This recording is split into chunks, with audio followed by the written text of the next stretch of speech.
Bien, vamos a comenzar este tiempo ahora, en primer lugar, enfocando lo que es nuestra adoración al Señor. Así que nos vamos a poner en pie, vamos a cantar el primer himno, el himno número 285, que también saldrán allí la letra en las pantallas.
Vamos ahora a acercarnos al Señor todos juntos en oración.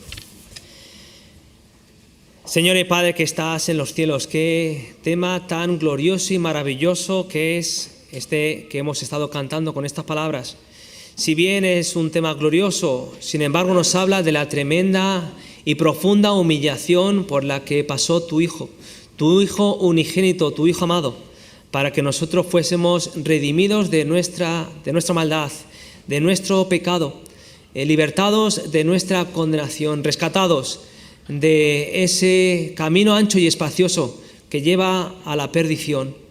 Y te damos las gracias, Padre, porque era la única manera que el Dios de la gloria, el Hijo unigénito, se encarnase, tomase nuestro lugar, siendo nuestro representante, sufriendo Él por nosotros, hecho maldición por su iglesia, para que nosotros recibiésemos la bendición. Antes que andábamos lejos, sin Dios y sin Cristo en esperanza, ahora tenemos en Cristo la esperanza de la gloria.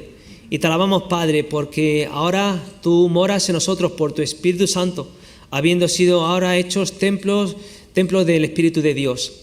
Señor, te rogamos, por tanto, que así como podemos contemplar por la fe aquel que tomó nuestro lugar en la cruz, también por la fe podemos contemplar aquel que no quedó en el sepulcro, sino que resucitó al tercer día conforme a las Escrituras, y ahora está sentado a tu diestra, coronado de gloria como nuestro mediador, intercediendo por nosotros, viviendo siempre a favor de su pueblo. Padre, te alabamos porque en esto vemos la maravilla de tu gracia y del poder salvador de nuestro Dios.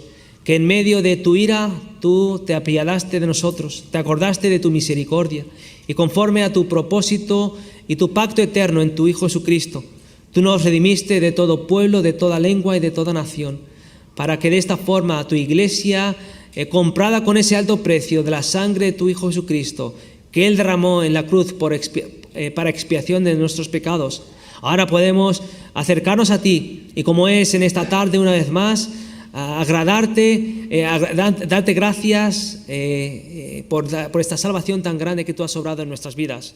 Padre, gracias te damos que tú te agradas de este tiempo de adoración a ti, porque es por medio de tu Hijo y en unión con Él que nos acercamos a tu santa presencia, recordando una vez más en esta tarde no solamente cómo tú has obrado en la historia de tu iglesia, sino cómo tú has llevado a cabo la historia de la redención en aquel que fue el varón de dolores.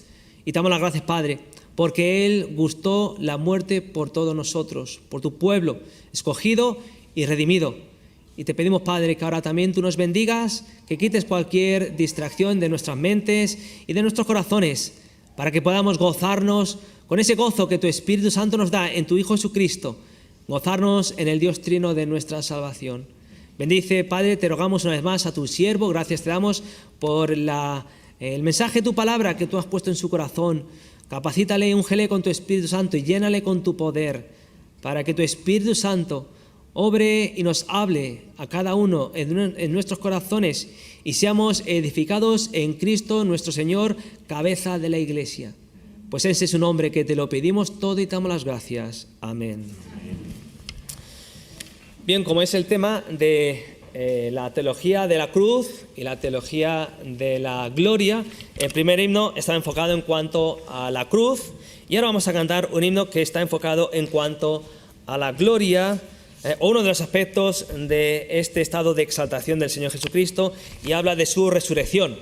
Así que vamos a buscar, bueno, saldrá también en las pantallas, el número 308, que el tema está enfocado en la resurrección de nuestro Señor y de su victoria sobre la muerte y de la liberación que nosotros recibimos a través de su muerte y de su resurrección. Vamos a ponernos otra vez en pie antes de dar paso a nuestro hermano, el número 308, alabando al Señor en nuestros corazones.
Vamos a leer en la segunda carta de Timoteo,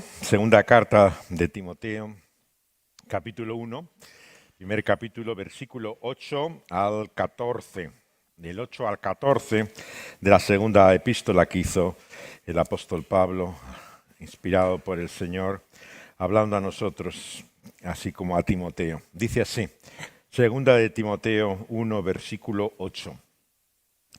Por tanto, no te avergüences de dar testimonio de nuestro Señor, ni de mí, preso suyo, sino participa de las aflicciones por el Evangelio, según el poder de Dios, quien nos salvó y llamó con llamamiento santo, no conforme a nuestras obras, sino según el propósito suyo, y la gracia que nos fue dada en Cristo Jesús antes de los tiempos de los siglos, pero que ahora ha sido manifestada por la aparición de nuestro Salvador Jesucristo, el cual quitó la muerte y sacó a luz la vida y la inmortalidad por el Evangelio, del cual yo fui constituido predicador, apóstol y maestro de los gentiles, por lo cual asimismo padezco esto, pero no me avergüenzo, porque yo sé a quién he creído,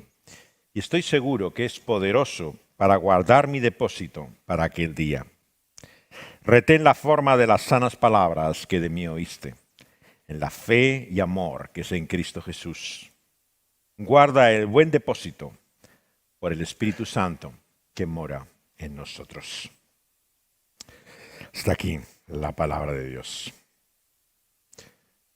Poco después de Martín Lutero publicar aquellas 95 tesis en 1517, a principios del año siguiente, o sea, en 1518, fue convocado por la orden a la que él pertenecía, que era la de los agustinos, ¿no?, para dar cuenta de lo que acababa de hacer y considerar, en una disputa, como le llamaban, qué estaba proponiendo realmente él a la Iglesia por medio de esas tesis.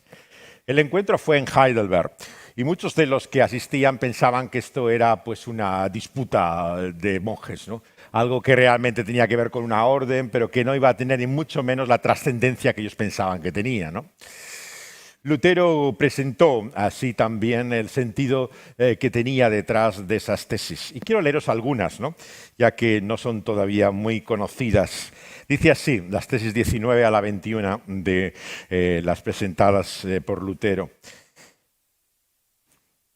Una persona no merece ser llamada teólogo si no mira las cosas invisibles de Dios como si fueran claramente perceptibles en las cosas que realmente han ocurrido.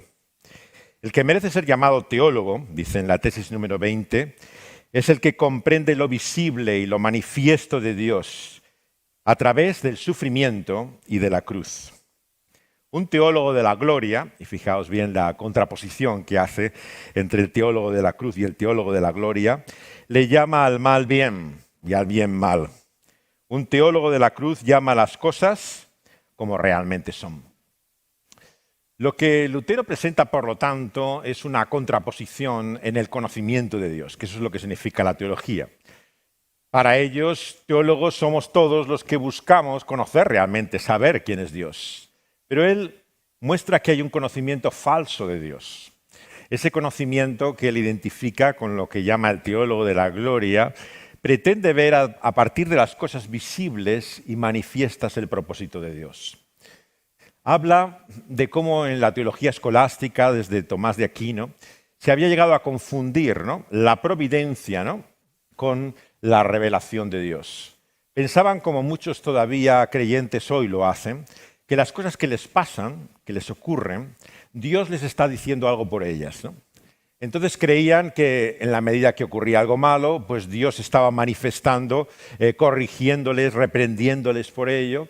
Y cuando recibían bien y bendición, es que estaba Dios aprobando, satisfecho con la vida que había hecho. Lutero considera que esto es una visión equivocada de Dios.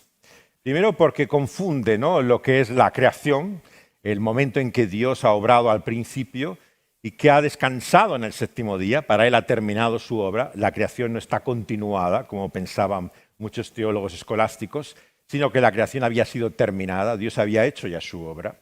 Y por lo tanto la providencia estaba en otro orden, que la creación no revelaba a Dios de la forma en que las cosas manifiestas o hechas lo son para nosotros, como dice Romanos 1. La confusión para él es bien evidente, ¿no?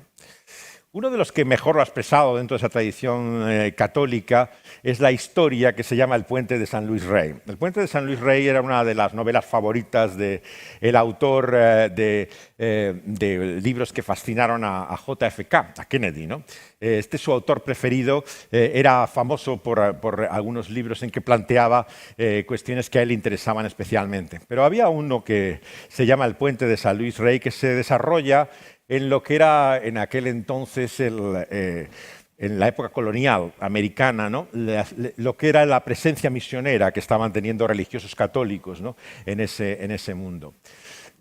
Y entonces él describe, ¿no?, cómo había un puente en este lugar, ¿no?, que sería más o menos lo que es ahora Perú, ¿no?, que en medio de una cima, en ese puente se lograba comunicar, ¿no?, dos partes que cierto misionero, protagonista de la historia, utilizaba para poder hacer su obra al otro lado de aquel puente. Pero un día, cuando va a tomar ese puente, el puente se derrumba espectacularmente. Y la gente que iba delante suya fenece, ¿no?, cayendo en la cima. Y el puente de San Luis Rey es la pregunta que se hace este monje franciscano. Esto es importante, porque eran los franciscanos los primeros que habían empezado a decir que Dios se manifestaba, ¿no?, por la providencia, que se podía saber cuál era el propósito de Dios por las cosas que te ocurren, ¿no? Y entonces el franciscano de la historia del puente de San Luis Rey, ¿no?, lo que dice en esta novela de Thornton Wilder, se llama así el nombre del autor americano, es que Dios tenía un propósito, ¿no?, tal vez en la vida de aquellos hombres en ese momento y en esa hora para que dejaran este mundo. Entonces el libro, que es una obra breve, es la investigación que él hace con la vida de cada una de estas personas, ¿no? Entonces Wilder te cuenta cómo él investiga el momento en el cual ellos mueren, intentando descifrar si era realmente en la providencia de Dios el momento en que tenían que morirse. Bueno, la conclusión ya la podéis adivinar, ¿no? Al final, para su gran decepción, no logra entender por qué mueren todos aquellos precisamente en ese día y en ese momento, ¿no? Y entonces es llamado por la Inquisición, era la época en que estaba todavía activa, ¿no?, y tenía un apartado, un capítulo importante de la Inquisición en lo que era el Perú actualmente, y entonces le llaman a él a dar cuenta, ¿no?, de lo que había sido su investigación y su presupuesto de ello. Y son muchos los que nos preguntamos muchas veces en la vida, ¿no? ¿Por qué te pasan las cosas que te pasan? ¿Por qué ocurre lo que ocurre? Y cuando tienes un conocimiento de Dios equivocado, lo que llama aquí una teología de la gloria en vez de una teología de la cruz, ¿no?, te puedes ver tremendamente confuso, porque no tienes respuesta, no tienes explicación al por qué las cosas ocurren.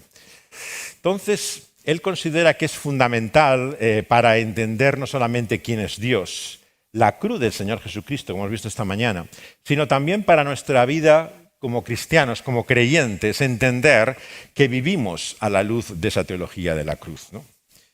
Él dice, por lo tanto, que lo que conocemos de Dios, lo que es manifiesto y visible, ¿no?, lo entendemos a través de la cruz del Señor Jesucristo.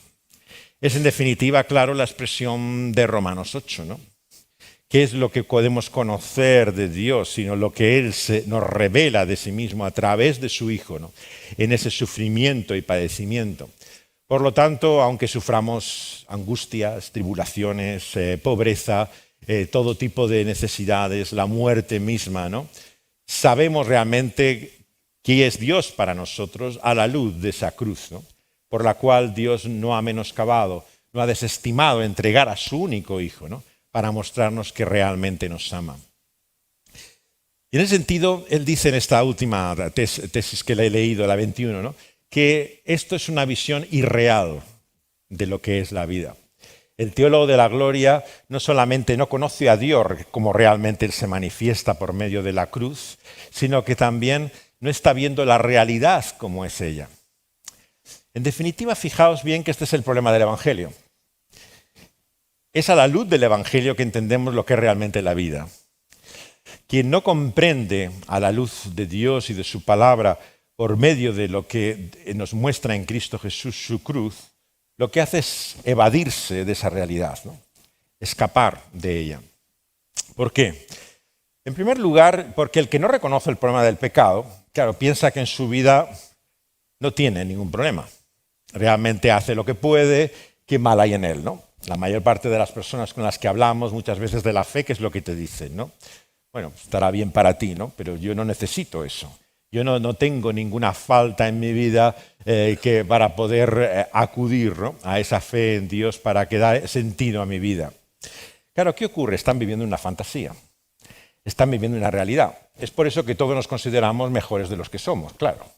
En todo caso, son las personas que nos rodean las que ven nuestros defectos, ¿no?, las que ven nuestras miserias, pero muchas veces tú mismo eres el último. Estás ciego totalmente a lo que haces, ¿no?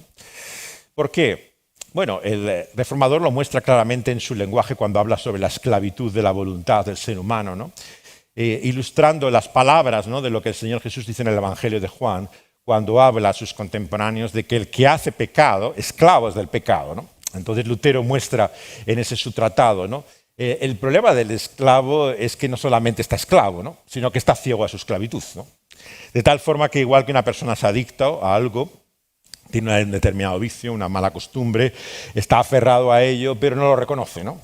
Siempre dice, no, yo no soy un alcohólico, yo me gusta beber simplemente, pero nada más, ¿no? O sea, no, yo no tengo realmente esta adicción, ¿no? O sea, lo intenta explicar de cualquier forma, aunque todos en torno suyo, claro, ven la realidad de su problema, pero él es el último en reconocerlo, el último en darse cuenta de ello. Y este es el gran problema del pecado que tiene, que nos domina, pero al mismo tiempo nos ciega. No podemos ver la realidad de lo que somos, ¿no? Y entonces confundimos la realidad con nuestra fantasía. Ese es el problema. La mayor parte de la gente vive en ese mundo que ha creado en su mente y su imaginación, el cual está, pero que cuando se confronta, ¿no?, con la realidad del sufrimiento, como vamos a ver, ¿no?, ese mundo se derrumba. Claro, a la gente le va bien su vida mientras no tenga problemas. Claro, en el momento en que tiene una necesidad, en el momento que hay un golpe brutal en su vida que conmueve todo ese mundo en que se ha construido, a sí mismo se viene abajo. Claro, no puede comprenderlo. Y entonces si busca una ayuda terapéutica, digamos, ¿no? ¿Cómo poder superar ese problema, ¿no? ¿Qué tipo de terapia y de ayuda puedo recibir? ¿Cómo puedo finalmente responder a ese mal que me ha venido y sobrevenido? Sin embargo, la teología de la cruz, nos muestra Lutero, nos da la visión realista de la vida, porque es la visión por la cual entendemos el sufrimiento y el dolor pertenecen a ese mundo roto por esa realidad que es el pecado. Y el pecado afecta a toda nuestra vida. Como sabéis, la gran doctrina de los reformadores, la que se considera la base fundamental de todos ellos, la llamamos la depravación total del ser humano. Y la depravación total del ser humano no quiere decir que el ser humano sea tan malo como pudiera ser. Obviamente no somos demonios ni tampoco ángeles, ¿no? Pero lo que está diciendo es que no hay nada en la humanidad que no esté afectado por el pecado. Que por lo tanto, incluso aquellos que consideramos que nuestros actos puedan ser realmente dignos por las buenas intenciones que tenemos, el gran corazón está afectado por esa realidad que llamamos el pecado. Lutero, por lo tanto, emprende ya desde el inicio de la Reforma no una lucha contra lo que podríamos llamar las buenas obras, ¿no?, sino el sentido meritorio, ¿no?, que tienen las obras, ¿no?, para el religioso entonces como ahora. Y esta es realmente la gran cuestión. La gran cuestión no es si somos salvos por la fe sin obras, ¿no?, sino qué sentido tienen esas obras, ¿no?, que acompañan a la fe. Y la distinción no es baladí. De hecho, lleva a toda la división de la Iglesia a partir de todo ello. Si realmente nuestras obras son meritorias o no. Lo que dice la doctrina católica, ¿no?, es que son meritorias cuando son hechas, ¿no?, por caridad, ¿no?, por un sentimiento más o menos puro, diríamos popularmente, de corazón, ¿no? Cuando haces algo de corazón, aunque esté más o menos defectuoso y no te deje mucho desear, pero eso tiene que contar en algún sitio, claro, porque tú lo haces con tu mejor intención, ¿no? Y conecta perfectamente, claro, con lo que todos hemos pensado siempre en la vida, ¿no? Bueno, he hecho de mi vida un desastre, pero bueno, al fin y al cabo tampoco tenías intención, ¿no? O sea, yo lo que quería era hacerlo mejor, ¿no? Salen mal las cosas, pero bueno, al fin y al cabo nadie es perfecto, ¿no? Y esas intenciones, claro, se confunden, ¿no?, con el concepto católico de caridad, ¿no? El concepto católico de caridad, como muchas palabras, ¿no?, que venían del Nuevo Testamento y de la Escritura, Lutero empieza a estudiar en Wittenberg y a considerar cómo han sido distorsionadas. Las palabras están en sí en el Nuevo Testamento, pero el sentido que le han dado no corresponde a lo que son en realidad. Y sabéis que un momento clave, ¿no?, fue cuando él descubrió el sentido de la palabra arrepentimiento. Claro, él hasta entonces, ya como monje, ¿no?, odiaba todo lo que significaba la justicia de Dios. ¿Por qué? Porque se veía culpable. Empezaba a percibir realmente que estaba lejos de ser justo, de que su vida no era como debiera ser. Y por lo tanto temía, ¿no?, temblaba ante la realidad de la justicia de Dios. Hasta que en Romanos describe que la justicia de Dios es un regalo. Descubre, leyendo las palabras del apóstol, que la justicia de Dios es algo que se te concede por su sola gracia a través de la fe, que no es algo que tú alcanzas o llegas. Y entonces su conciencia, ¿no?, por fin descansa de esa lucha continua que tiene a lo largo de su vida. Y él descubre entonces, ¿no?, la realidad, ¿no?, de que si ese es el regalo que recibimos de Dios, la justicia de Dios, y que por lo tanto no es nuestra, sino que nos es concedida por medio de la fe, ¿qué hay de mérito en nosotros? En esta disputa le dijeron algunos de sus compañeros, ¿no?, en la orden, le dijeron, bueno, entonces, ¿qué aporta el ser humano a la salvación? Si no hay nada de mérito en nosotros en lo que hacemos, ¿no?, ¿de qué sirve entonces nuestra vida? ¿Para qué es, no? Y dijo Lutero unas conocidas palabras, ¿no? Bueno, me parece que me habéis entendido mal, ¿eh? Yo no es que no crea que el ser humano no aporta nada a su salvación. Aporta sus transgresiones y su resistencia. Y el silencio fue sepulcral, ¿no?, porque mostraba realmente cuál era la comprensión que él había adquirido del Evangelio.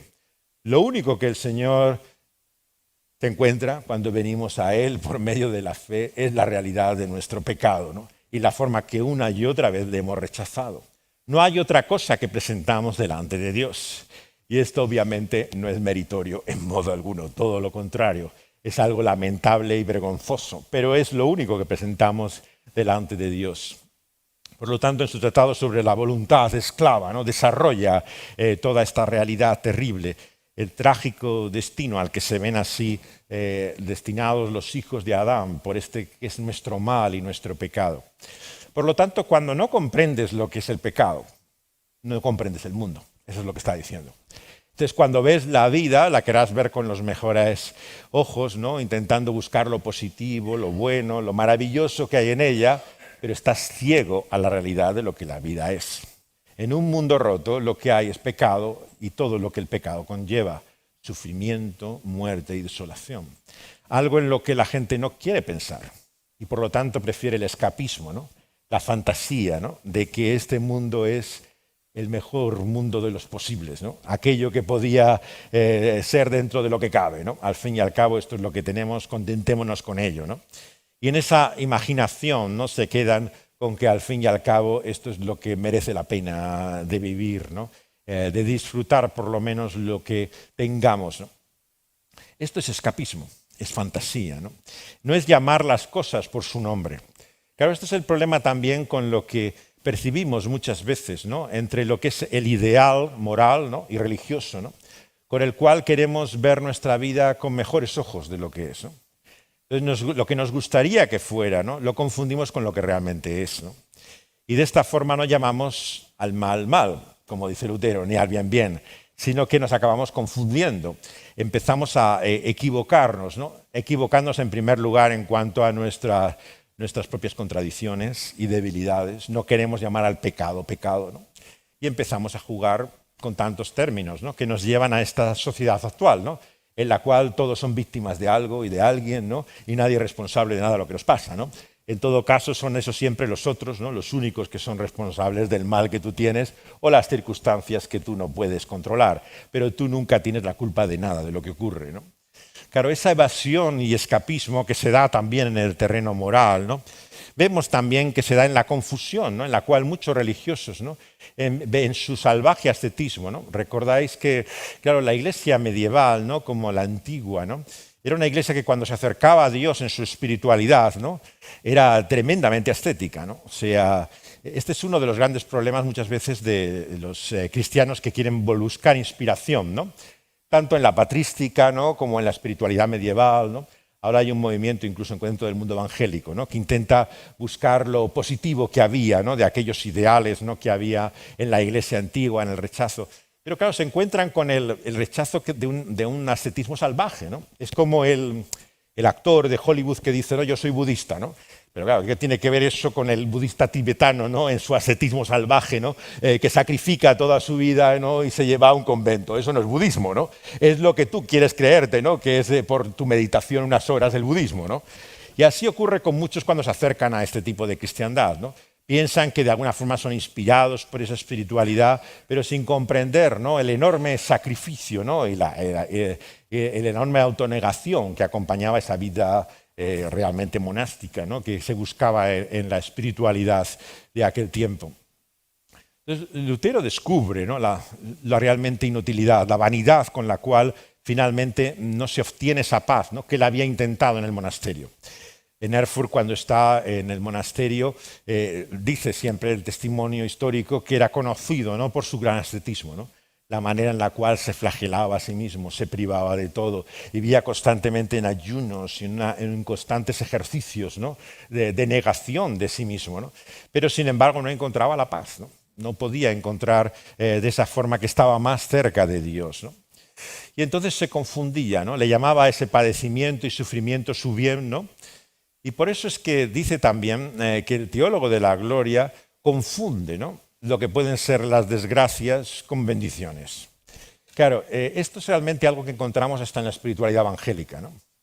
Suelo citar como ejemplo un libro que leí de adolescente de un militar norteamericano, ¿no?, que se llamaba El poder de la alabanza. Y este libro hablaba de cómo le habían pasado en la vida cosas terribles, ¿no? Había tenido accidentes, enfermedades gravísimas de su familia, ¿no?, y en todas bendecía a Dios, daba gloria a Dios, maravilloso, el Señor es bueno. Y, y cuando uno lee el libro no empieza a sentir esta sensación extraña, ¿no? Esto suena un poco realmente como mínimo inhumano, ¿no? O sea, algo extraño hay aquí en esta espiritualidad, ¿no?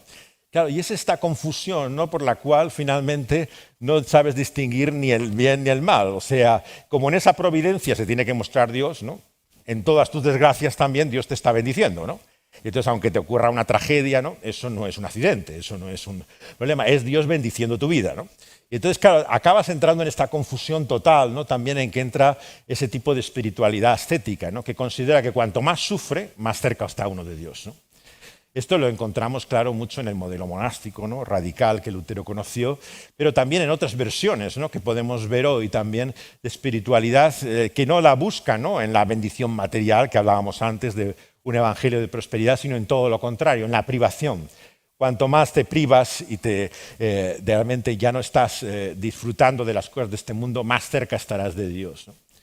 Es por eso que el cristianismo de Lutero, claro, es tremendamente vitalista. Claro, te asombra mucho, ¿no?, que una persona que tiene una visión tan terrible del pecado como tiene Lutero, ¿no?, que realmente llena toda su visión del mundo, sin embargo, una persona que parecía disfrutar de la vida. Es conocido la imagen de él casi como un bon vivant, ¿no?, un hombre que disfrutaba de la comida, del sexo, de todo lo que el mundo ofrecía. Y se crea la leyenda negra de Lutero a partir de ahí, ¿no?, porque le ven simplemente como un personaje carnal, ¿no?, lo que había, ¿no? Claro, lo que Lutero había descubierto es que realmente, o sea, en esa providencia de Dios y en esas desgracias no estaba la bendición de Dios, ¿no? Y por lo tanto, él no quería llamar al mal bien y al bien mal, ¿no? Igual que moralmente no consideraba, ¿no?, que sus actos, ¿no?, por muy buenos que le pudieran parecer, ¿no?, estaban libres, ¿no?, de ese pecado que todo lo corrompe. Entonces, ¿qué significa para él y para nosotros la vida bajo esa sombra de la cruz?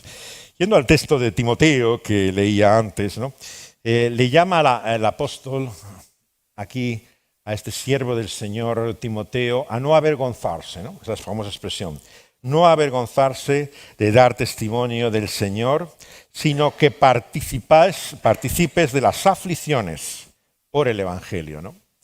Por lo tanto, para él el sufrimiento no es una cuestión de vergüenza, ¿no?, sino es la participación, ¿no?, que hay en este sentido en los sufrimientos del Señor Jesucristo. Y dice aquí el apóstol también, por el Evangelio según el poder de Dios, ¿no?, quien nos salvó, quien nos llamó con un llamamiento santo, no conforme a nuestras obras, sino según el propósito suyo y la gracia que nos fue dada en Dios, en Cristo Jesús, antes de los tiempos de los siglos. Como en cada parte del testimonio apostólico se insiste, ¿no?, en que la salvación es por gracia y no por obras, ¿no? Y aquí, cuando está hablando de lo que significa el sufrimiento para la vida del creyente, el apóstol no deja lugar a dudas de que no somos salvos por nuestro sufrimiento. No es por nuestras obras, no es por nada lo que hacemos. El sufrimiento acompaña ese camino con el cual seguimos al Cristo Jesús, ¿no?, al ser fieles a ese evangelio, ¿no?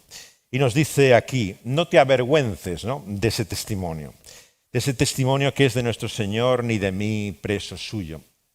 Por lo tanto, el padecimiento y el sufrimiento de aquellos siervos de Dios que, como dijimos al final de esta mañana, dieron su vida por ello, padecieron terriblemente a causa precisamente de esa fidelidad al Evangelio, consideran realmente que es el síntoma de la fidelidad, ¿no? Recordáis cómo el apóstol Pablo en Corintios, ¿no?, en su segunda carta, ¿no?, cuando aquellos superapóstoles, ¿no?, se estaban enorgulleciéndose en la iglesia primitiva, nosotros conocemos el poder de Dios. Nosotros sí que podemos dar testimonio de cómo Dios obra de una forma asombrosa y maravillosa, ¿no? Y cuando el apóstol se enfrenta a ellos, ¿qué es lo que dice, no? Hace todo un listado de todas sus miserias, ¿no?, todos sus sufrimientos, padecimientos, muchos que ni siquiera conocemos por el libro de los Hechos, ¿no? Y uno se pregunta cuándo ocurrió, qué pasó, pero ni siquiera habla de ellos, ¿no? No considera que sea ni siquiera algo de lo cual enorgullecerse, pero lo saca, no tanto irónicamente, yo creo, ¿no?, sino como una contraparte, ¿no?, a aquello de lo que ellos se enorgullecen. Si ellos se enorgullecen del poder, ¿no?, que tienen, él de lo que muestra es su debilidad, ¿no? Y esa debilidad es testimonio, ¿no?, del poder de Dios y del Evangelio frente a ese superpoder que se muestra por medio de ellos. Claro, esto le lleva, como sabemos en Corintios, a decir al apóstol, ¿no?, que es en la debilidad, ¿no?, que conoce el poder de Dios, que es en medio de ese sufrimiento. Y así le dice a Timoteo que, por lo tanto, no ha de avergonzarse de ellos, sino reconocer que esas aflicciones que acompañan al Evangelio son evidencia del poder de Dios. ¿Quién nos salvó? La duda aquí que tantas veces se tiene, ¿no?, de qué significa, ¿no?, ese esfuerzo, sacrificio, ¿no?, de esa manera en la cual buscamos servir al Señor, es una y otra vez aclarada, ¿no?, en la palabra de Dios cuando nos muestra qué es la salvación. ¿Es nuestro sacrificio o su sacrificio? Y por eso cada vez que estamos tentados a pensar que en ese sacrificio hay algo, ¿no?, realmente del medio por el cual obtenemos la salvación, la palabra apostólica, la enseñanza bíblica siempre te recuerda quién es el que te salva. No es tu sacrificio, es el sacrificio de Dios en Cristo Jesús, ¿no? Por lo tanto, la famosa cuestión que todo el mundo te hace, bueno, entonces, ¿qué estarías salvo? Por la fe y por las obras. Eres salvo por la fe y las obras. ¿Pero de quién son las obras? ¿Son las tuyas o son las de Dios en Cristo Jesús? Esa es la cuestión. La cuestión no es si Dios es justo o no es justo. Por supuesto que Dios es justo. Y Dios exige y demanda esa justicia. Pero la cuestión es qué justicia es la que tú presentas delante de Dios. ¿La tuya o la de Dios en Cristo Jesús? Esa es la cuestión. Por lo tanto, esa dualidad que tanto se quiere buscar, ¿no?, entre lo que significan la fe y las obras es perfectamente resuelta, ¿no?, en el Evangelio, mostrando de quién son esas obras que nos abren la salvación. Son las de Dios en Cristo Jesús. Es Él quien nos salvó y también quien nos llamó, dice, con un llamamiento santo, no conforme a nuestras obras, otra vez, ¿no?, sino según el propósito suyo, según la gracia que nos fue dada en Cristo Jesús. Por lo tanto, el llamamiento no hay duda que viene de Dios, ¿no? Estos días es noticia, ¿no?, en gran parte de nuestro país, ¿no?, como muchas personas de la generación más joven, ¿no?, se han atraído, algunas al catolicismo, otros a un cristianismo evangélico, ¿no? Ha habido influencers, ¿no?, actores, cantantes bastante conocidos, ¿no?, que en estas últimas semanas han mostrado su acercamiento a la fe católica, ¿no?, y cómo se identificaban algunos incluso con la iglesia evangélica, ¿no? Caso del futbolista también Alves y otros muchos, ¿no? La sociedad se sorprende, claro, porque considera que esto de la religión ya estaba acabado, ¿no? Esto estaba terminado, ¿no? Y muchos, por supuesto, de los que son creyentes se congratulan, ¿no?, de que esta generación nueva finalmente se abra a la perspectiva trascendente. Bueno, todos ellos, si os fijáis y escucháis lo que dicen, ¿no? Están sus vídeos, que podéis oír sus testimonios, ¿no? Entienden que el llamamiento es de fuera, es llamamiento divino. O sea, entienden que ellos no buscaban a Dios, no es que estaban en ese camino intentando encontrar la fe, sino que la fe les ha descubierto. Entonces, toda persona que tiene una experiencia espiritual, ¿no? Entiende realmente que esa experiencia en el cristianismo no viene, a diferencia de otras religiones, ¿no? Por el esfuerzo, la manera en la cual tú te sacrificas para tener esa experiencia, sino que viene de Dios, ¿no? Es un llamamiento divino, es una obra que Él hace con la cual te sorprende. Pero fijaos cómo es ese llamamiento. Él nos llama con llamamiento santo, no conforme a nuestras obras, ¿no? Sino según el propósito suyo, según la gracia que nos fue dada en Cristo Jesús antes de los tiempos de los siglos. Por lo tanto, el llamamiento de Dios es en Cristo Jesús o no es un llamamiento de Dios, en primer lugar. O sea, el hecho de uno ser consciente de su espiritualidad, ¿no? De entender ese sentido de trascendencia del cual carece este mundo tan materialista, no quiere decir que ese llamamiento, ¿no? Sea llamamiento realmente de Dios, ¿no? Es llamamiento de Dios cuando es un llamamiento no solamente por su gracia, sino que es en Cristo Jesús. Cristo Jesús es la única medida de espiritualidad que muestra verdaderamente una experiencia genuina de Dios, ¿no? Es cuando es en Cristo Jesús, ¿no? Que realmente Dios nos busca y nos llama, ¿no? Por eso te sorprende cuando incluso algunos que se llaman evangélicos y dicen, bueno, y aquel que no es cristiano, que no conoce el evangelio, bueno, Dios también se dará cuenta, Él sabe cómo son y si mirará su corazón, ¿no? Y si realmente ha buscado de alguna forma hacer el bien y ser Dios, ¿cómo Dios le va a rechazar y alejar, ¿no? No hay la menor indicación en la Escritura de que Dios reciba a nadie que no sea más que por Cristo Jesús. No hay otro camino, no hay otra forma de salvación posible. El llamamiento de Dios es solamente por su gracia, pero es en Cristo, a través de Cristo y por medio de Cristo, ¿no? Y eso es lo que le muestra aquí a Timoteo una vez más, ¿no? Le dice que nos llama según ese propósito y la gracia en Cristo Jesús desde la eternidad, antes de los tiempos de los siglos. Pero que ahora, dice, ha sido manifestado por la aparición de nuestro Salvador, el Señor Jesucristo. Ese sentido de inminencia, ¿no? Del tiempo y en el espacio en el cual Dios se revela, ¿no? Vemos que está centrado nuevamente en la persona del Señor Jesucristo. ¿Cómo vemos a Dios en la historia? ¿Cómo comprendemos la realidad de quién es Él en este mundo, ¿no? En esta creación que Él ha hecho por sus manos, ¿no? Como dicen los reformadores, no es simplemente por los atributos que haya quedado de alguna forma manifiestos en las cosas creadas, en la naturaleza. Descubrimos quién es Dios en Cristo Jesús, ¿no? ¿Cómo actúa Dios? Utilizando el lenguaje una y otra vez de los reformadores, ¿no? Desde luego que como Dios actúa, como Dios obra, es por medio de Cristo Jesús, ¿no? O sea, no porque no haya otros actos o obras de Dios, ¿no? Pero la forma en la que ahora se manifiesta es en Cristo Jesús. Antes, en otros tiempos, Dios ha hablado de muchas veces y de muchas maneras. Nadie niega que Dios puede hacer cualquier cosa. Pero la cuestión es cómo habla ahora, como dice la Epístola a los Hebreos al principio de su carta. Habla y solamente se manifiesta y revela en estos tiempos presentes y últimos por medio de Cristo Jesús. Por lo tanto, el Hijo de Dios, el Señor Jesús, es la última palabra de Dios. Ya no hay otra palabra que esperar o que aguardar, ¿no? Es por esto que rechazamos, claro, la enseñanza sectaria, ¿no? De muchos movimientos a lo largo de la historia que han venido diciendo que sí, está muy bien Cristo Jesús, pero hay otra revelación también que nos viene después, posteriormente.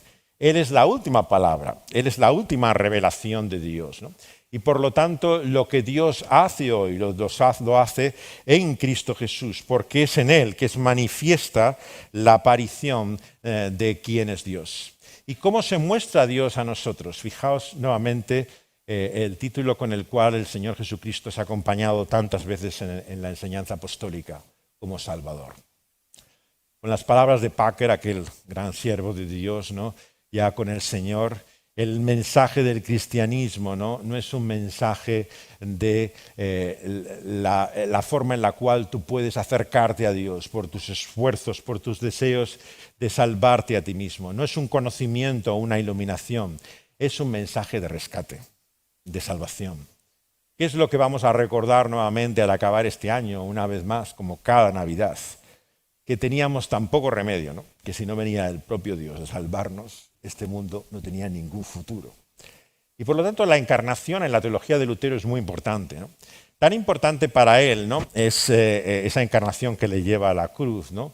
Que sabéis que no solamente las tradiciones navideñas surgen de esa corriente luterana, ¿no? Los puritanos sabéis que eran muy enemigos de todo lo navideño, pero la tradición luterana introduce mucho de las cosas que conocemos a la Navidad, sino que él tenía tal pasión, ¿no? Por el tema de la encarnación, ¿no? Que hasta le lleva a la confusión que tiene con la Cena del Señor, ¿no? En la Cena del Señor está convencido que de alguna forma Cristo tiene que estar presente, ¿no? Porque ¿cómo va a actuar Dios por medio de la cena si no está Cristo presente de alguna forma? Y como no es el pan y el vino el que se convierte en Cristo, tiene que ser de alguna otra manera Cristo presente, ¿no? También en su encarnación, en su cercanía, ¿no? Entonces es central realmente en la teología del reformador la idea de que Dios se ha hecho humano, ¿no? La realidad de que Él se ha acercado a nosotros, que ha tomado nuestra naturaleza, pero que la ha tomado en su debilidad, ¿no? En la realidad de lo que somos en nuestro sufrimiento. Y es así que nada realmente de lo que experimentamos como seres humanos le es ajeno a Dios en Cristo Jesús, ¿no? A través de Él, como nos muestra la Escritura una y otra vez, Él puede interceder por nosotros, ¿no? Por medio de Cristo Jesús recibe nuestro clamor y nuestro llamado, ¿no? Porque Él se identifica a través de Él, ¿no? Con nuestro sufrimiento y nuestro padecimiento.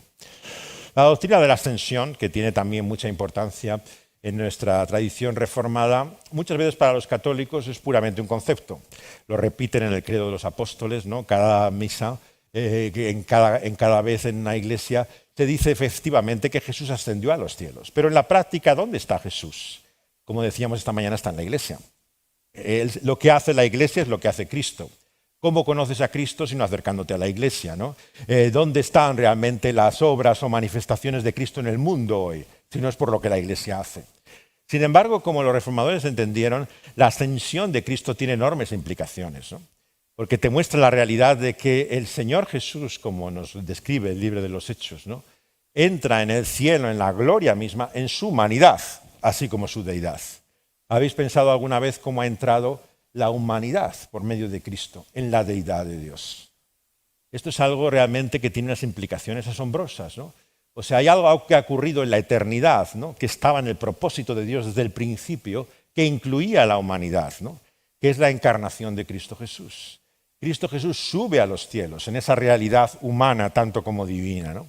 Y por lo tanto nada de lo que es humano es ajeno. Hacen bien, por lo tanto, algunos cuadros contemporáneos que muestran a Lutero, como la película más reciente de Joseph Fiennes, ¿no?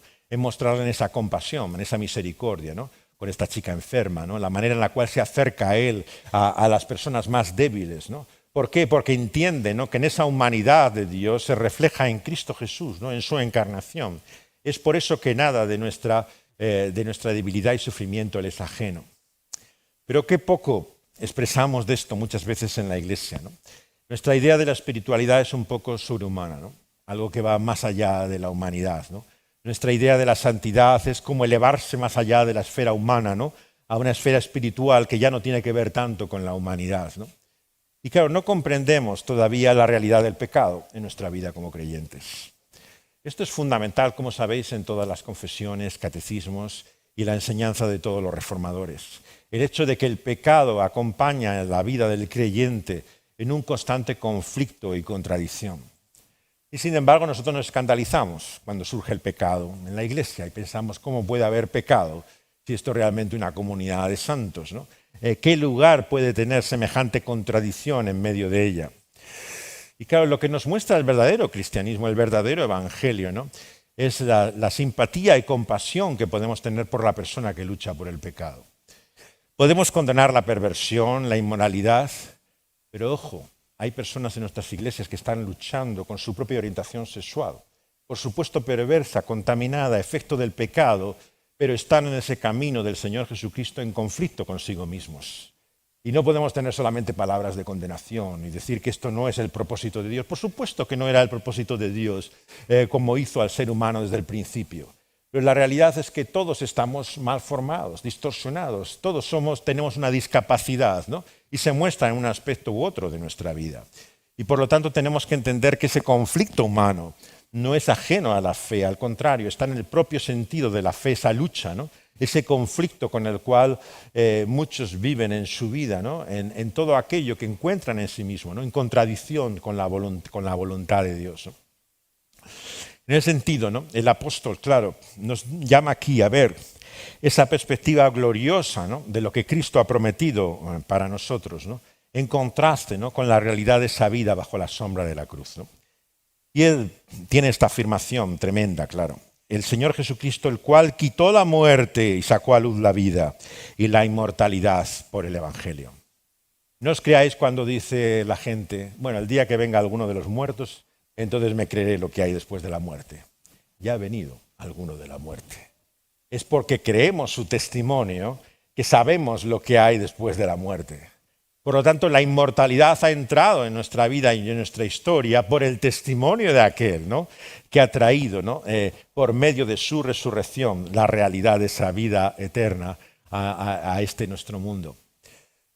Así que ciertamente que la muerte es un anuncio constante para nosotros de esa consecuencia del pecado, de la realidad de nuestro mal.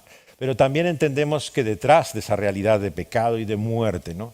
Está la inmortalidad que ha manifestado también por medio de Cristo Jesús, al sacar a luz así la vida. ¿Cómo? Por el Evangelio. Nuevamente, la experiencia que tenemos de la realidad de la vida eterna no es por una experiencia cercana a la muerte en la cual unas personas tienen visiones de que van por un túnel y luego aparece la luz maravillosa, ¿no? Y comprende sí hay vida después de la muerte, y yo lo he visto y puedo decir que es cierto. Creemos en lo que es la vida después de la muerte por el Evangelio, por lo que el Señor Jesús nos dice que hay de la vida después de la muerte. ¿Habéis pensado alguna vez que en la Biblia todo lo que sabemos de la vida después de la muerte es fundamentalmente por el Señor Jesucristo? Claro, lee todo el Antiguo Testamento. Apenas percibes ciertos destellos de luz sobre lo que es la vida después de la muerte. Lee incluso la enseñanza apostólica, cómo te hablan acerca de esa vida por la muerte. ¿Quién es el que habla después de la vida después de la muerte si no es el Señor Jesucristo?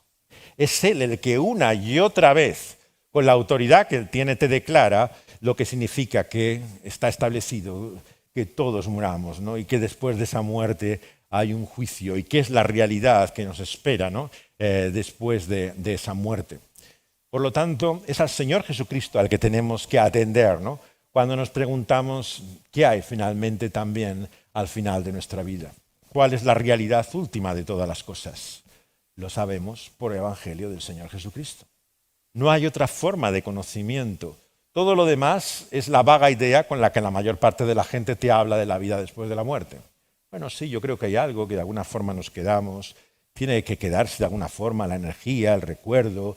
De alguna manera tiene que continuar la vida, ¿no? Su progreso. Todos son vaguedades absolutamente confusas, ¿no? Y sin sentido de lo que es la vida después de la muerte. El Señor Jesús habla claramente de que hay dos caminos, uno a la vida y otro a la muerte. Y el camino que lleva a la vida pasa por la muerte, pero lleva a la verdadera vida, a la vida eterna. Pero el camino de la muerte lleva al juicio, a la condenación, a todo lo que implica el alejamiento de Dios, ¿no? Que significa ese infierno. Por lo tanto, entendemos lo que significa la realidad de nuestra vida, incluso más allá de la muerte por el Evangelio. Y el apóstol ha sido constituido así, predicador, apóstol y maestro de los gentiles, le dice a Timoteo. Fijaos en el llamado misionero, evangelístico, ¿no? Que significa no solamente el ministerio apostólico, ¿no? Sino el de la Iglesia hoy en día todavía. Nuestro llamado es a aquellos, no realmente, que todavía no han recibido ese evangelio. Los reformadores les gustaba decir, ¿no? Que lo que hacían cada domingo en su iglesia era evangelizar. Ellos no conocían dos actividades, ¿no? A la iglesia le enseñaban y a los demás les evangelizaban. No, lo que hacían cada domingo era predicar el evangelio. Y por lo tanto, su evangelización era la constante proclamación de Dios en Cristo Jesús cada domingo en el púlpito de su iglesia, ¿no? Y lo que entendían es que es el mismo mensaje que el mundo necesita fuera, el que necesitamos los cristianos dentro. Todos necesitamos ser evangelizados, ¿no? Y el evangelio nos ha sido dado para ser transmitido, comunicado, proclamado una y otra vez, ¿no? Para que aquellos que son ajenos, extraños a su pueblo, gentiles, formen parte de él, ¿no? es un llamado misionero el que nos hace una y otra vez la palabra de Dios al ser fiel a ese evangelio. Por lo cual, dice el apóstol, padece esto, pero no se avergüenza, porque sabe en quién ha creído. El tema de la vergüenza sabéis que es muy poderoso, ¿no? En la cultura oriental, lo veis, ¿no? En las historias japonesas y todas estas culturas, ¿no? En las cuales lo más importante de todo, claro, es la honra, ¿no? O sea, te acabas haciendo el harakiri finalmente cuando ya no tienes manera de poder dar la cara al mundo, ¿no? Eres una vergüenza para tu familia, para la sociedad, ¿no? Y a todos nos importa, claro, lo que otros piensan, ¿no? Fijaos lo que uno llega a hacer, ¿no? Por ocultar, ¿no? Los lados oscuros de su vida, ¿no? Por intentar aparentar ser algo diferente a lo que es, ¿no? A todos nos preocupa nuestra reputación, ¿no? Pero lo que nos está diciendo la palabra apostólica es que nuestra vergüenza está mal situada, ¿no? Nos avergonzamos de lo que no debiéramos avergonzarnos, ¿no? Y entonces lo que el apóstol, como sabemos una y otra vez, no se avergüenza, ¿no? Es de su humillación. Y él muestra su debilidad una y otra vez y no tiene el menor reparo, ¿no? En confesar, ¿no? Su fragilidad, el hecho realmente de que él en su propia vida, en su propia carne, no muestra todavía ese poder de la vida que hay en Cristo Jesús resucitado, ¿no?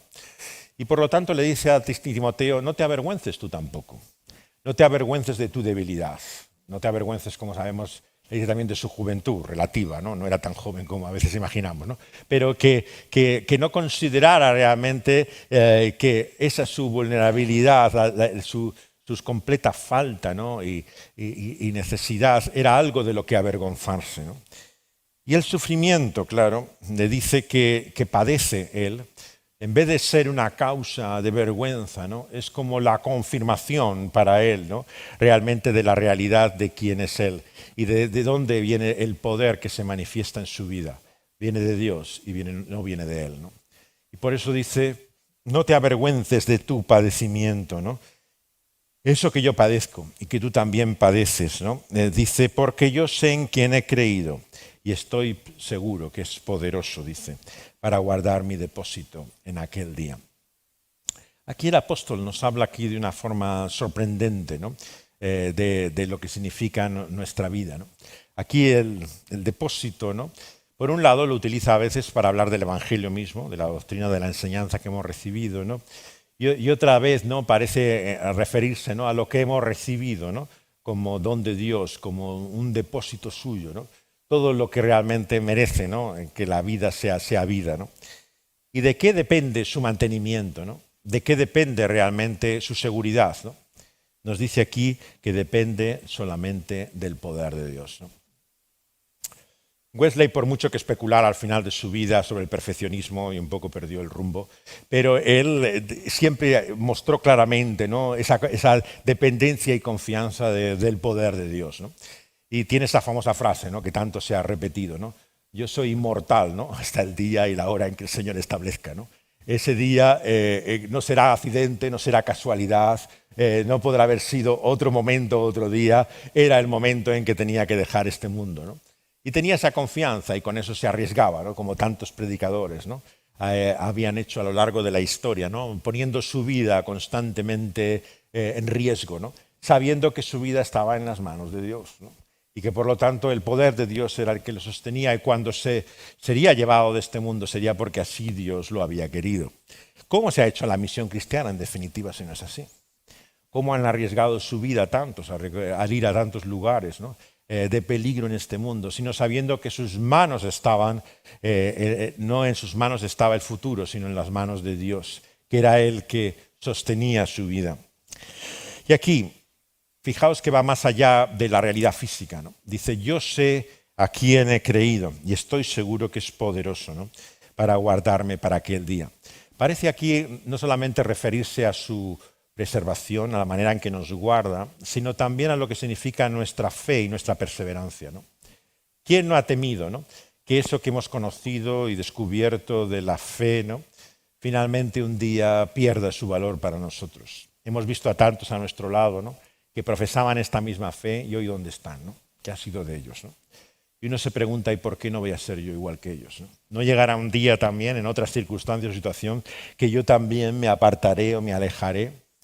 La perseverancia de los santos, que es la forma como los reformadores definen la seguridad de salvación, ¿no? Es interesante entender, ¿no?, lo que ello significa, ¿no? Ellos prefieren esa expresión de perseverancia, ¿no?, porque esto es lo que vemos de manifiesto, ¿no? La seguridad es lo que tenemos de aquí, de Dios, en Cristo, como dice. Él tiene la plena seguridad, ¿no?, de que Dios puede guardar su fe y guardar su alma. Pero eso se manifiesta, ¿no?, como vemos, en esa perseverancia, en ese seguir hacia adelante. Al fin y al cabo, claro, es la prueba realmente de lo que es el cristianismo en esta vida, en este mundo, ¿no? La medida en que uno persevera en esa fe, así cree realmente que una persona ha recibido, ¿no?, su fe. Por lo tanto, nuestra visión temporal inmediata no solamente es parcial, es engañosa. Claro, cuando tú piensas realmente que la profesión de fe, ¿no?, es lo mismo, ¿no?, que la seguridad de vida eterna, estás cometiendo un temible error, ¿no? Quiero decir, nosotros cuando alguien experimenta, ¿no?, ese cambio en su vida, que parece genuinamente una conversión, decimos que profesa así su fe en el Señor Jesucristo. Y recibimos por esa profesión de fe como miembros en la iglesia a estas personas. No esperamos a ver que den prueba dentro de 10, 15, 20 años a ver si realmente siguen siendo cristianos y entonces les integramos, ¿no? Les integramos por esa profesión pública que han dado de fe. Claro, por eso los reformadores entienden que hay una iglesia visible y una invisible. Hay una iglesia dentro de la iglesia. Hay personas que han profesado su fe en un momento determinado, pero realmente puede que no la tengan finalmente, ¿no? Y otras personas que sinceramente, ¿no?, están en ese camino de la fe. Y el perfeccionamiento, por lo tanto, de la iglesia que los puritanos buscan, ¿no?, siempre se encuentra con ese conflicto, ¿no? ¿Hasta dónde puedes perfeccionar la iglesia visible, ¿no? Claro, en el momento que pides más que lo que el Señor pide, ¿no?, para ser parte de su iglesia, ¿no?, que es profesar tu fe en el Señor Jesucristo, estás pidiendo demasiado. Claro, tú no puedes pedir a las personas lo que a ti te parece, ¿no?, que son los indicios de santidad que realmente demuestran que es un verdadero cristiano para poder llegar a ser miembro de la iglesia. Las admites por su profesión de fe, esperando y confiando que sea genuina, que sea verdadera. Por eso es que las confesiones de fe de la Reforma, como sabéis, introducen esa división, ¿no?, que no encontramos en otras confesiones cristianas, ¿no?, de la iglesia visible e invisible. ¿Qué significa esto, finalmente? Bueno, no significa que una iglesia que no se pueda ver, que no haya evidencias, que no haya señales. Claro, como la tradición bautista y puritana nos muestra, ¿no?, tiene que haber evidencias de la verdadera iglesia. Claro, si la iglesia no se puede reconocer, no tiene ninguna señales identificadoras, ¿cómo sabe realmente qué es la iglesia de Jesucristo, ¿no?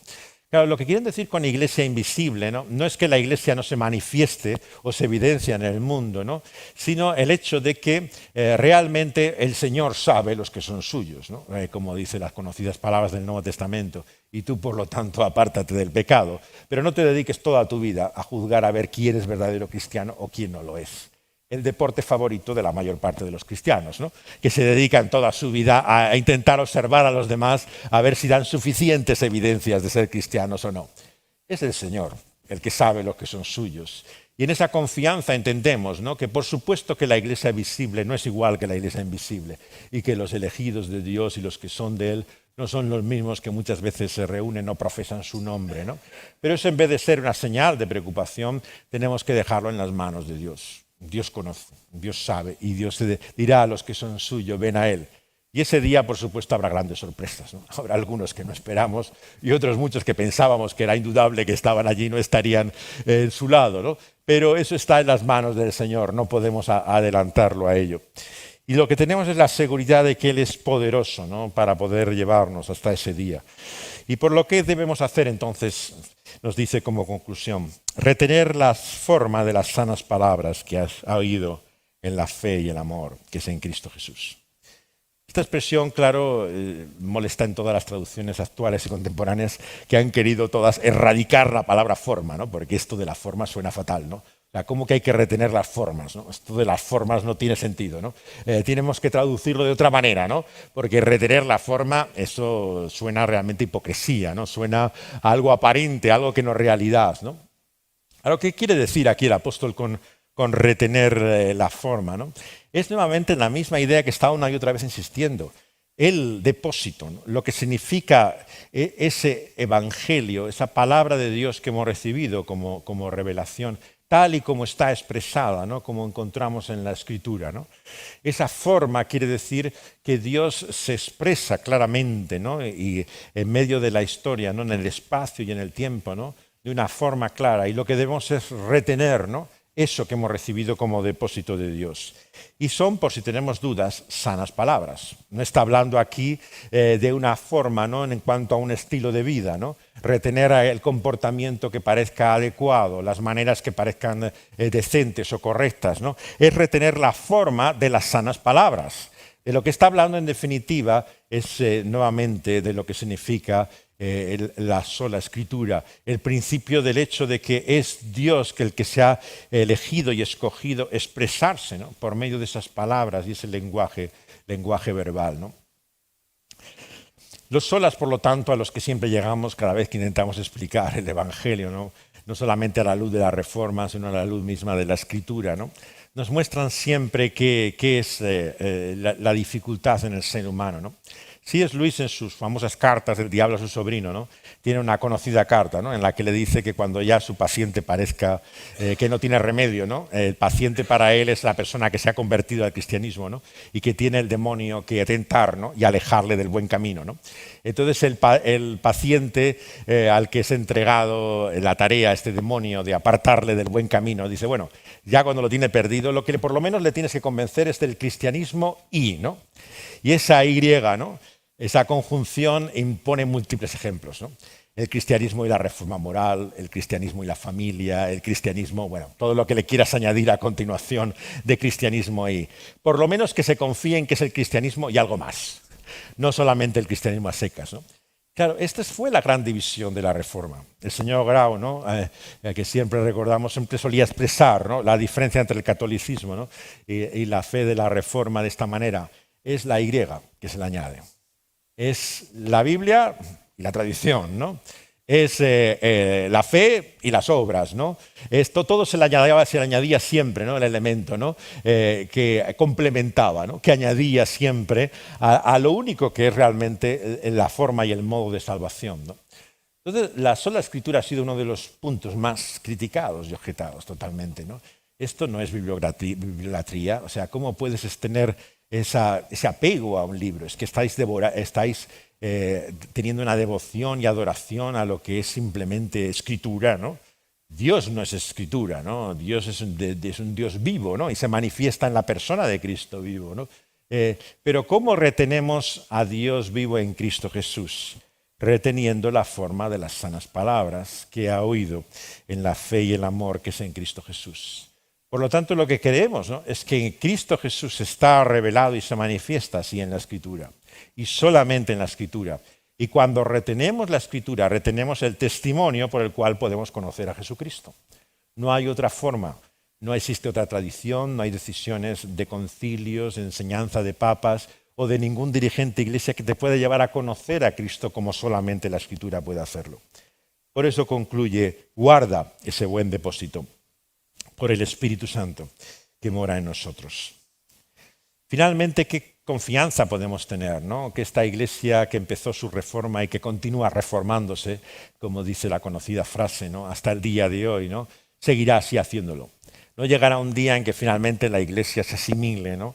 A este mundo que nos rodea, ¿no? Y no veamos más la distinción, ¿no? Entre lo que es la verdadera iglesia, lo que Dios ha querido formar a partir de su revelación de Dios en Cristo Jesús y todo ese mundo que lo rodea, ¿no? La diferencia, ¿no? Está en ese guardar ese buen depósito, en ese preservar, ¿no?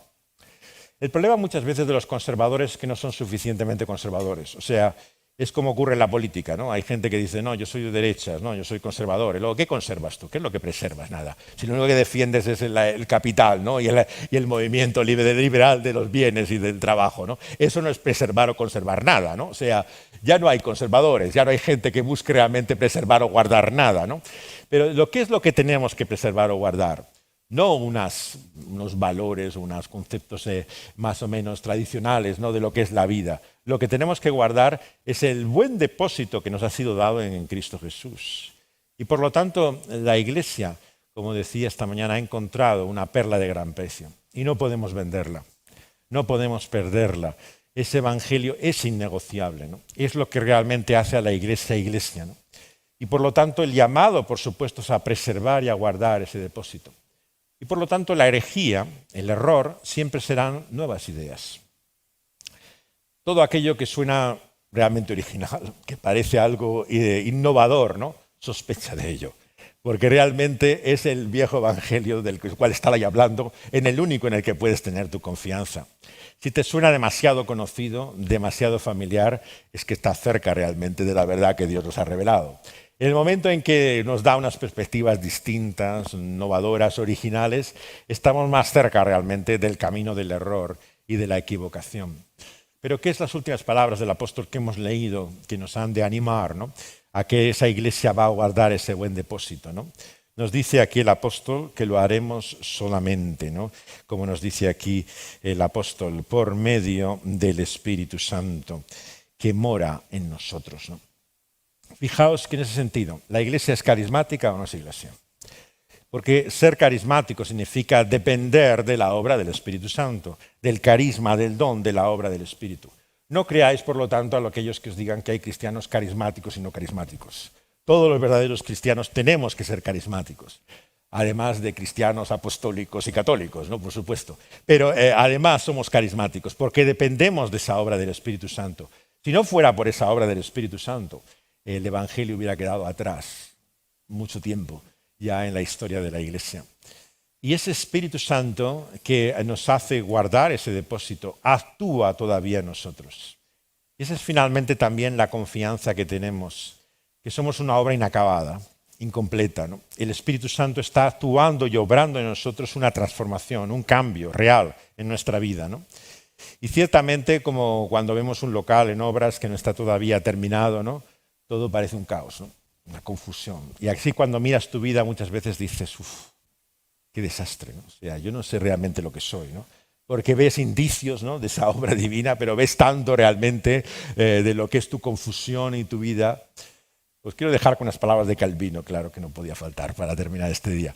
Y Calvino te dice, cuando tengas tu conciencia, ¿no?, atormentada, ¿no?, por la duda, ¿no?, y la inseguridad, ¿no?, dice, aleja la ley de ti como el oriente del occidente y aférrate al Evangelio.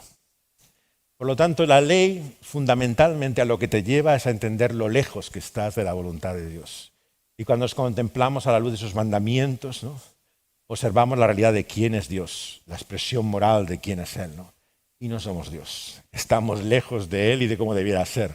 Por lo tanto, cuando nuestra vida es solamente examinada a la luz de la ley, como dice el reformador de Ginebra, ¿no?, lo que nos sentiremos es inseguros, inciertos. Porque claro, tienes que estar muy engañado y confundir tus fantasías con la realidad para pensar que estás libre de pecar con esos mandamientos. El Señor Jesús nos lo recuerda en el Sermón del Monte, ¿no? Basta un pensamiento, basta una palabra, basta tantas actitudes, ¿no?, para ser culpable de cada uno de esos mandamientos de la ley de Dios. Por lo tanto, el reformador, que tanto amaba la ley de Dios, sabéis que Calvino enfatiza mucho, ¿no?, la ley como expresión de agradecimiento de Dios. Sin embargo, me sorprendió estas palabras de él, ¿no? Cuando se trata de la conciencia, dice, cuando se trata de tu propia conciencia, aleja la ley como el oriente del occidente. Es el Evangelio, finalmente ahí suena luterano, ¿no?, Calvino, ¿no? Dice que todos los errores que hay en la Iglesia vienen de confundir la ley y el Evangelio, decía Lutero siempre, ¿no? Y lo que está aquí diciendo el reformador, ¿no?, es el hecho de que lo que nos da la seguridad de que somos lo que somos para Dios en Cristo Jesús es el Evangelio y no ninguna otra cosa. Necesitamos la ley, por supuesto. Sin la ley no conocemos quiénes somos, nuestro pecado, ¿no? Pero la única confianza por la cual podemos decirle a Dios Padre, ¿no?, y saber que somos suyos y tener esa confianza de que Dios acabará esa obra es por lo que Él ha hecho en Cristo Jesús. Vamos a pedírselo así, vamos a rogárselo a Él. Señor, llénanos de esa pasión por el Evangelio, de ese amor, de esa vida centrada en Él, que no nos cansemos de considerar lo que tú has hecho en Cristo Jesús, tus maravillosas obras, Señor, realmente admirables, Señor, incomparables, que tú muestras, Señor, por la obra del Señor Jesucristo. Pero que seamos también conocedores de ti, teólogos, Señor, de la cruz, Señor. Sabemos que hay una gloria que nos espera, venidera y real por la resurrección de Cristo Jesús. Pero ahora vivimos bajo la aflicción, también el sufrimiento y la lucha, la contradicción que supone esa cruz. Por eso que no nos avergoncemos de ella, que reconozcamos nuestras debilidades, que las confesemos delante de ti una y otra vez. Señor, que declaremos lo que somos en nuestra debilidad y que confiemos que es tu poder, Señor, el que finalmente nos salva y obra en nosotros y nos da certeza y seguridad. Señor, al recordar una vez más, un año más, tu movimiento y tu obra en medio de la historia, Señor, en aquella época que fue la Reforma, recordamos, Señor, que lo que merece celebrar, Señor, es el Evangelio. No estamos aquí, Señor, para mostrar el orgullo protestante, que no somos como los católicos o como cualquier otra rama o religión, sino lo que celebramos y nos maravillamos es el glorioso Evangelio del Señor Jesucristo. Por Él dieron su vida todos estos hombres, Señor, y no por ninguna otra cosa. No alabamos sus personas, no alabamos, Señor, su carácter, su biografía, no consideramos, Señor, que son ellos el objeto de nuestra admiración, sino que es a tu Hijo, Señor, a quien admiramos y nos maravillamos. Y como ellos, Señor, nos humillamos delante de Él y reconoceremos que Él es el Señor, que Él es el que finalmente va a reinar eternamente por los siglos de los siglos. Y todo otro nombre fenecerá. No habrá memoria ya ni se recordará de todos los que podemos honrar y admirar en este mundo. Porque el único nombre alabado por toda la eternidad será el de tu Hijo, Cristo Jesús. Porque solamente es Él quien nos salva. No hay nadie más que pueda hacerlo. Señor, que por lo tanto, cuando la duda, Señor, nos carcoma, cuando nos veamos confusos, Señor, y perplejos sobre quiénes somos realmente ante ti, nos abracemos, nos aferremos a ese Evangelio glorioso del Señor Jesucristo. Y entendemos, Señor, que es por medio tuyo, a través del Espíritu Santo, Señor, que somos unidos a tu Hijo y recibimos una justicia que no es la nuestra y también una gloria que solamente a Él le pertenece. En su nombre te lo pedimos. Amén. Señor y Padre que estás en los cielos, te damos muchísimas gracias. Nos unimos a ese coro celestial, allí en esa imagen, en esa visión que recibió el apóstol, cuando vio la multitud redimida frente al trono que está, en el cual está sentado el Cordero, y decían: la salvación pertenece al Señor y al Cordero. Y te damos las gracias, Padre, porque por tu gracia nos has hecho partícipes de esta gran salvación, a través de ese alto precio que tu Hijo pagó, que es su vida, su sangre, en la cual tenemos la redención de nuestros pecados. Y por tanto, Padre, como hemos cantado, nos gozamos en el Dios de nuestra salvación. Te damos las gracias porque aquí tenemos el consuelo de tu Espíritu Santo, el cual nos va llevando de gloria en gloria, si bien a través de las aflicciones de esta vida, sin embargo en Cristo nos va transformando de gloria en gloria como a su imagen, esperando hasta ese día cuando estemos en la misma presencia de aquel que nos amó y se entregó a sí mismo. Así que, Padre, también sean las palabras del apóstol, también las nuestras, que ahora ya no vivo yo, sino que Cristo vive en mí. Y lo que vivo en la carne lo vivo en la fe del Hijo de Dios, que me amó y se entregó a sí mismo por mí. Padre, te pedimos que ahora tú nos despidas con tu bendición a nuestros hogares y que bendigas cada una de las congregaciones aquí representadas en este día y en esta tarde. Y prepara nuestros corazones para que en tu día santo, el día de mañana, también podamos venir a tu casa, allí donde a las diferentes congregaciones a las que pertenecemos, para que en todo momento, en aquellos lugares donde nos congreguemos, podamos adorarte a través de tu Hijo y que podamos gozarnos en el Dios que es nuestro Padre en los cielos, nuestro Señor Jesucristo y Salvador, el Espíritu Santo, el gran Consolador de la Iglesia. Pues sea a ti la gloria y la honra que solamente tú mereces, y te lo pedimos todo en el nombre de tu Hijo y te damos las gracias. Amén.